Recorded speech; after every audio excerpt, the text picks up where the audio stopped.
વાત કરવી છે સુરેન્દ્રનગરના થાનગઢના લોકોની સમસ્યાની.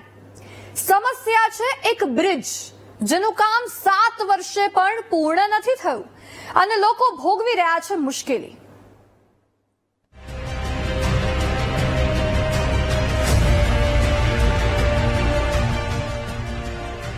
વિકાસની વાતો વચ્ચે સુરેન્દ્રનગરના થાનગઢમાં બની રહેલા આ બ્રિજના દ્રશ્યો જુઓ. આ બ્રિજ બનશે ત્યારે તો લોકોને સુવિધા અને સમસ્યામાંથી છુટકારો મળશે, પરંતુ આ બ્રિજ બનાવવામાં ગોકળ ગાયની ગતિએ કામ થઈ રહ્યું છે. 2018માં 42 કરોડના ખર્ચે મંજૂર થયેલો આ બ્રિજ આજે 7 વર્ષ પછી પણ અધૂરો છે. સરકારે વધારે 8 કરોડ કોન્ટ્રાક્ટ એજન્સીને ફાળવ્યા અને 2024માં બ્રિજ પૂર્ણ કરવા કહ્યું હતું, પરંતુ સ્થિતિ એવી છે કે 2024નો ડિસેમ્બર મહિનો ચાલી રહ્યો છે અને હજુ અડધા બ્રિજનું પણ નિર્માણ નથી થયું, જેથી લોકોને પારાવાર મુશ્કેલીઓ પડી રહી છે.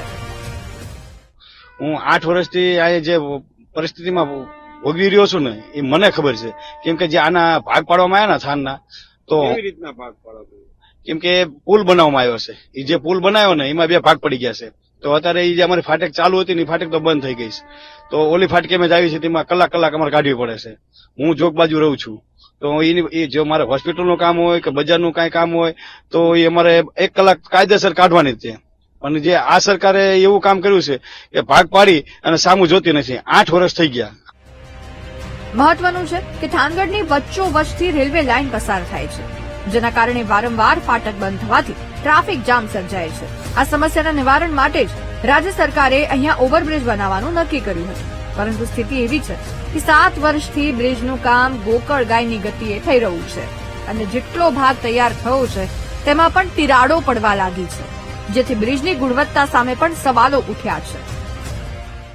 અને આજે 8 વર્ષથી વિજય રૂપાણીએ 45 કરોડ રૂપિયા, વિજય રૂપાણી મુખ્યમંત્રી હતા ત્યારે 45 કરોડ રૂપિયા આ સરકારે થાનગઢને પુલ ઓવરબ્રિજ માટે ફાળવ્યા હતા.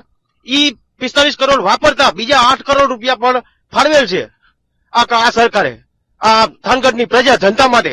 પણ ઓવરબ્રિજનું કામ હજી સુધી પૂરું થતું નથી. તો આ સરકારને નમ્ર વિનંતી છે કે આ સમસ્યા થાનગઢની જનતાને જલ્દીમાં જલ્દી આ સમસ્યાનું નિવારણ કરે. વિકાસ સરકારનો મંત્ર છે, પરંતુ સરકારી બાબુઓ માટે ખિસ્સા ભરવા તેમનો ધર્મ. ત્યારે જ તો થાનગઢમાં 7 વર્ષે એક બ્રિજ બની શક્યો નથી. આશા રાખીએ કે બેદરકાર કોન્ટ્રાક્ટર એજન્સીને ફરી કોઈ બ્રિજનો કોન્ટ્રાક્ટ સરકાર ન આપે, નહીંતર અન્ય જગ્યાએ પણ જનતાને પરેશાની જ મળશે. અંધેરી નગરી ગંડુ રાજા જેવું અહીં થાનગઢ નગરપાલિકામાં ચાલી રહ્યું છે.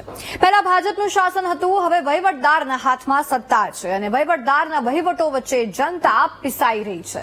સરકારે 50 કરોડ રૂપિયા આપી દીધા, પરંતુ 7 વર્ષમાં એક બ્રિજ ન બની શક્યો, જે દર્શાવે છે કે કેટલી ધીમી અને ઢીલી ગતિએ વિકાસના કામો ગુજરાતમાં થઈ રહ્યા છે.